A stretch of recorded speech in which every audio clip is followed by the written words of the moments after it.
ئێرە ڕادیۆی دەنگیگەلە.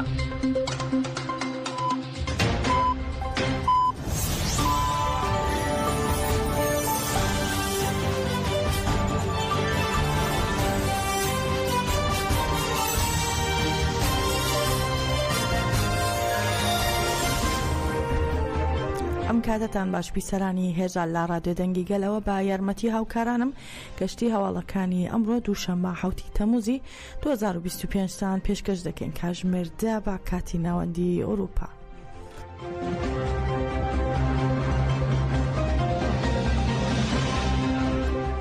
شاندی ئیمراڵی پارتی یەکسانی و دیموکراسی گەلان دەم پارتی لە پاش ئەنجامدانی کۆبوونەوە لەگەڵ ڕێبەری گەلی کورد عەبدوڵڵا ئۆجەلان لە دوورگەی ئیمراڵی ڕاگەیاندراوەکان بڵاو کردەوە و لە ڕاگەیاندراوەکەی شاندەکەدا هاتووە ئێمە ئەمڕۆ لە بەندیخانەی ئیمراڵی کۆبوونەوەیەکی دوو کاتژمێری و نیویمان لەگەڵ بەڕێز ئۆجەلان ئەنجامدا. زۆر بەباشی تێپەڕی چاوپێکەوتنەکە و دۆخی تەندروستی بەڕێز ئۆجەلان زۆر باش بوو.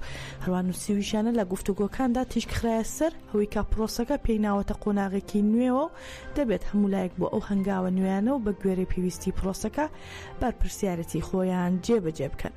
هەروەها ڕاشی دەگەێنن وەک پێشتر شاندەکەمان ئاماژەی پێدا بوو چاوپێکەوتن لەگەڵ سەرۆکۆماری تورکیا ئەردۆغانیش ئەنجام دەدەین و ئەمەش زۆر سوودبەخش دەبێت.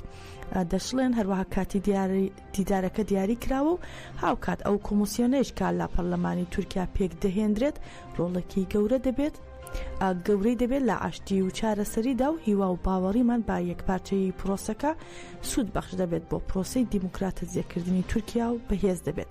هەروە دەشڵێن ئەمڕۆ لە کاتی چاوپێکەوتنمان لەگەڵ ڕێبەر ئۆجەلان گوێبیستی هەواڵی گیان لە دەستدانی چەند سەرباز بووین باگازی میتان لە هەرێمی کوردستان و ئەم هەواڵە سەرەتا ڕێبەر ئۆجەلان و دواتر هەمومانی خەمبار کرد.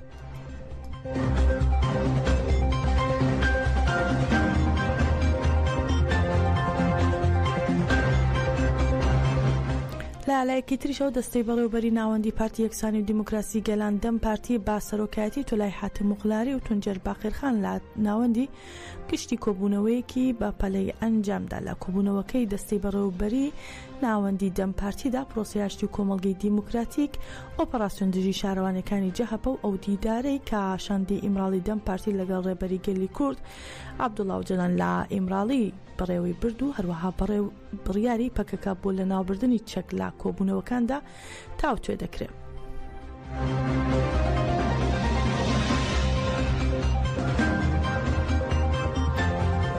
شاندی ئیمراڵی دەم پارتی ئەمڕۆ لەگەڵ سەرۆکۆماری تورکیا ڕەجەب تەیب ئەردۆغان کۆ دەبێتەوە. ڕاگەیاندراوە کاندامانی شاندی ئیمراڵی پارتی یەکسانی و دیموکراسی گەلان دەم پارتی پەروین بڵدار و محەممەد سەنجار ئەمڕۆ دووشەممە لەگەڵ ئەردۆغان کۆ دەبنەوە. کۆبوونەوەکە لە کاتژمێر 15 لە کۆشکی سەرۆکۆماری ئەنجام دەدرێت و ئاشاندی ئیمراڵی پێش سەردانەکەی ئەردۆغان لەگەڵ هاوسەرۆکانی گشتی دەم پارتی تۆنجەر باقیرخان و تۆلای حاتم موغڵاریش کۆ دەبنەوە.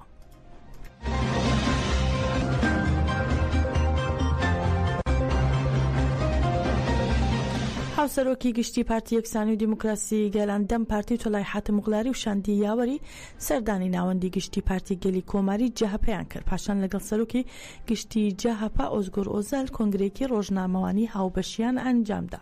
هاوسەرۆکی گشتی دەم پارتی تۆلای حاتم موغڵاری تشکی خستە سەرگرتن و دەست بەسەرکردنەکان و ڕێگەیان کودتایە دژی ئیرادەی گەل و داوای کرد هەموو ئەو کەسانە کە دەستگیرکراون دەست بەجێ ئازاد بکرێن و دووپاتێکی کردەوە. ئەم ئۆپەراسیۆنانە درێژەدانە با زێنهێنێتی قەیوم. هەروەها داواشی کرد کۆمسیۆنێک پێک بهێنرێت و دادگایەکی سەربەخۆش هەبێت کە نەک تەنها بەرامبەر بە شارەوانیەکانی ئۆپۆزیسیۆن بەڵکو بەرامبەر شارەوانیەکانی دەسەڵاتیش لێکۆڵینەوە ئەنجامدا. حاتم موغڵاری ڕاشیگەیان لە ئێستادا باس لە پرۆسەی ئاشتی و کۆمەڵگەی دیموکراتیک و چارەسەری پرسی کورد دەکرێت و وتی لە پرۆسەیەکدا کە باسی ئاشتی دەکەین و چەکەکان بێت دەنگ دەکرێن ئێمە بەم پرسانەوە سەرقاڵین و دەبینا شاید حاڵی ئەم ئۆپەراسیۆنانە و وتی کۆمەڵگەی تورکیا لێمان دەپرسن ئایا ئاشتی کۆمەڵایەتی و دیموکراسی وا بنیاد دەنرێت.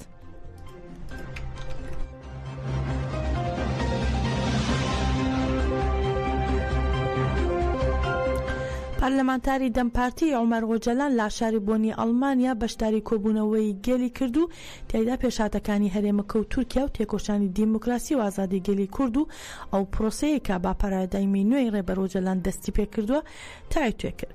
سیاسەتمەداران و نوێنەرانی ناوەندەکانی کۆمەڵگەی دیموکراتیکی کورد و چەندین کوردستانی لە کۆبوونەوەکاندا بەشدار بوون و عومەر ئۆجەلان لە کۆبوونەوەکەدا تشکی خستە سەر لێگەڕێنی درێژخایەن بۆ چارەسەری کورد و هەڵوەستەی لە سەر پرۆسەی نوێ کرد و ڕایگەیان لە پێشتردا بەرهەڵەستیەکانی دەسەڵات دژی ئاشتی بووە ماوەیەی ئەوەی کە پرۆسەکان بێ ئەنجام بن و وتیشی بەڕێز ئۆجەلان ئەم ئەزمونانە لە بەرچاو دەگرێت و ئەمڕۆ پارادایمێکی نوێ پێشنیار دەکات. ئەم پارادایمەی کە بنیاتنانی کۆمەڵگەی دیموکراتیک دەکاتە ئامانج نەک تەنها بۆ گەلی کورد بەڵکو بۆ ڕۆژهەڵاتی ناوەڕاست سەرچاوەی هیوایە و دەبێت لەم پرۆسەیەدا هەمومان بەرپرسیارەتی بگرینە ئەستۆ.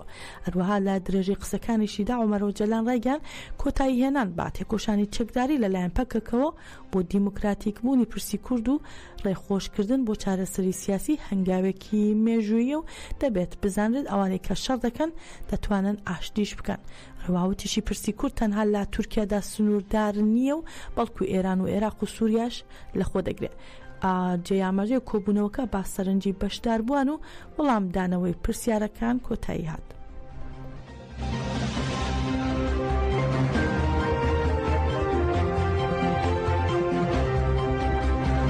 با مەبەستی ڕووماڵکردنی مەراسیمی لە ناوبردننی چەک لەلایەن گروپێکی گەریلاوە تا ئێستا نزیکەی 100 ڕۆژنامەنووسی هەرێمی و نێودەوڵەتی داواکاریان پێشکەش کردووە. دوای بانگەوازە مێژوویەکەی ڕێبەر ئۆجەلان لە 27 شوبات گروپێکی گەریلا لە چەند ڕۆژی داهاتوو لە باشووری کوردستان لە مەراسمێکی سمبۆلیکدا ڕاگەیاندراوێکی گرنگ بڵاو دەکەنەوە. ڕۆژنامەنووسان داوایان کرد کە ڕووماڵی مەراسیمەکە بکەن و بتوانن خۆیان بگەێنن با باشووری کوردستان و بۆ ئەو مەبەستەش دەمپارتی ڕاگەیاندراوێکی بڵاو کردەوە و تیایدا ڕایگەاند کاژمارێکی زۆر لە دەستگاکانی ڕاگەیاندن لە ئاستی هەرێمی نەتەوەی و نێودەوڵەتی داواکاریان پێشکەش کردووە. بەپێی ئەو زانیاریانەی کە بەرپرسانی دەمپارتیەوە ئاڕایان گەیاندووە ژمارەی ئەو ڕۆژنامەنووسانی کە داواکاریان پێشکەش کردووە گەیشتووەتە نزیکەی 100 ڕۆژنامەنووس.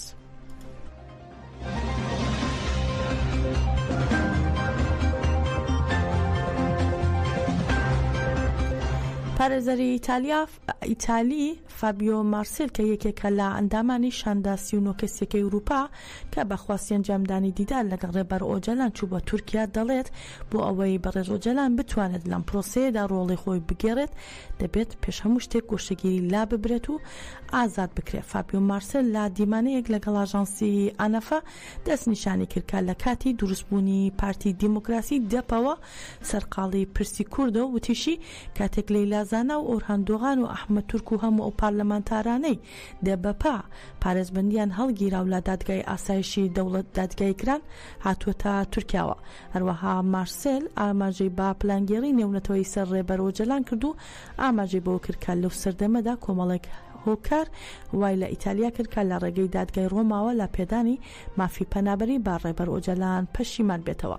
هەروەها لە قسەکانێکیشدا ئەو پارێزەرە ئاماژەی بۆ کرد کە بیرۆکەی کۆمەڵگەی دیموکراتیکی ڕێبەر ئۆجەلان ڕێگەی ڕزگاری ڕۆژهەڵاتی ناوینە لە قەیران و جەنگەکان و وتیشی سیستەمی کۆنفدرالیزمی دیموکراتیک بۆ ڕۆژهەڵاتی ناوین و چەند وڵاتی دیکە مۆدێلێکی جێبەجێکراوە. دەشڵێت مارسێل دەستنیشانی کرد بانگەوازی ئاشتی و کۆمەڵگەی دیموکراتیکی ڕێبەر ئۆجەلان بانگەوازیەکە پەرەبا بەڕێچوونی پرۆسەکە دەدات و وتی لە کاتێکدا باس لە چەکدانان دەکرێت دەتوانرێت پەرەبا پرۆسەکە بدرێت و بەهێزتر بەڕێوە ببرێت. هەروەها جەختیشی لە پێویستی ئازادی جەستەیی ڕێبەر ئۆجەلان کردەوە و ڕایگەیاند بۆ ئەوەی بەڕێز ئۆجەلان بتوانێت ڕۆڵی خۆی بگەڕێت پێویستە ئازاد بێت و هەروەها وتیشی مافە بنەڕەتیەکانی گەلی کورد لە دەستوردا دەبێت جێگر بکرێت و هەموو ئەوانەش هەنگاوگەلێکن کە پێویستە حکوومەت جێبەجێ بکات.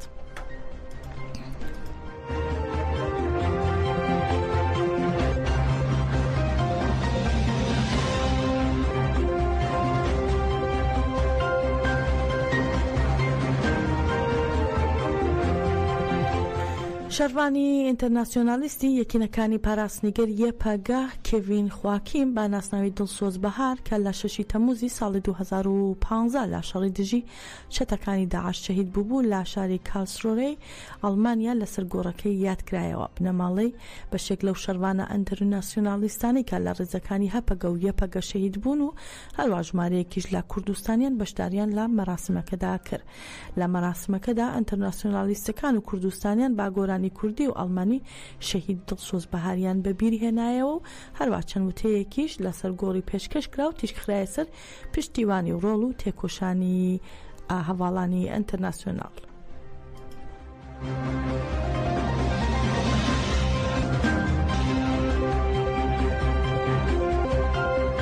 ژینۆ بێگزادەی بابامیری کچی ڕزگار بێگزادە بابامیری زیندانی سیاسی کورد لە زیندانی ورمێ لە دژی دەرکردنی سزای لە سێدارەدان بۆ باوکی پەیامێکی ڤیدیۆیی لە ئەکاونتی خۆی بڵاو کردەوە لە ئیکس.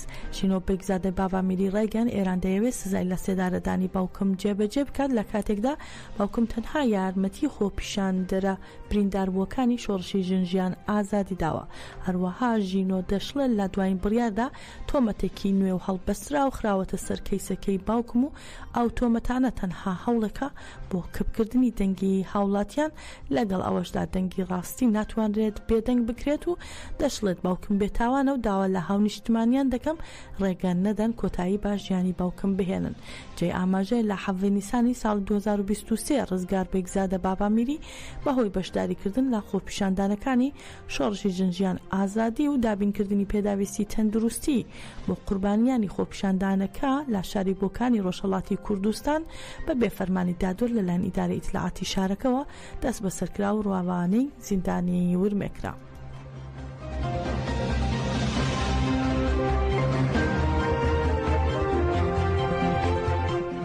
نعیم قاسم ئەمینداری گشتی حیزبوڵڵای لوبنان سەبارەت بە هەڵویستی بزوتنەوەکەیان لەبارەی داواکاری ئەمریکا و ڕادەستکردنی چەکەکان ڕایگەن بەرگری بەردەوام دەبێت چونکە پێمان وایە ڕزگاری ئەرکێکە گرنگ نییە چەند کات بخانێت و قوربانیەکان چەند بن و ئیسرائیلەکان لە ئێستادا هێشتا هێرش دەکەنە سەرمان و خاکمان داگیر دەکەن ئێمەش ناتوانین ڕادستی ئەم دەستڕێژێ بین.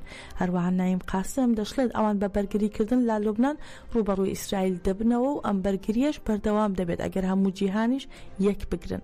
لە کاتێکدا ئیسرائیل بەردەوام لە دەستڕێژەکانی چۆن چاوەڕێی ئەوە دەکەن ئەوان بوەستن و بۆیە دەشڵێت ئێمە ناتوانین ئەوە قبول بکەین.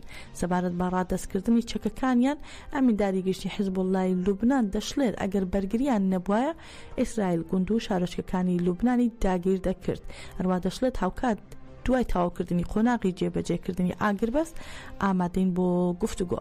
نعیم قاسم بە ناوی حیزبوڵڵاوە جەختیشی کردوێتەوە کە ئامادەن بۆ هەردوو بژاردەی ئاشتی بۆ بنیاتنانی وڵات و جێبەجێکردنی زۆرترین هاوکاری لا پێناو سەقامگیریدا بۆ ڕوبەڕووبوون و بەرگریش ئامادەن.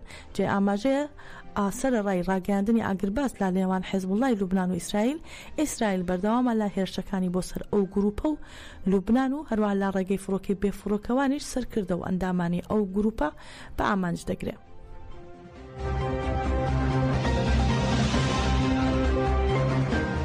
گەیشتینە کۆتایی گەشتی هەواڵەکانی ئەم کاتژمێرە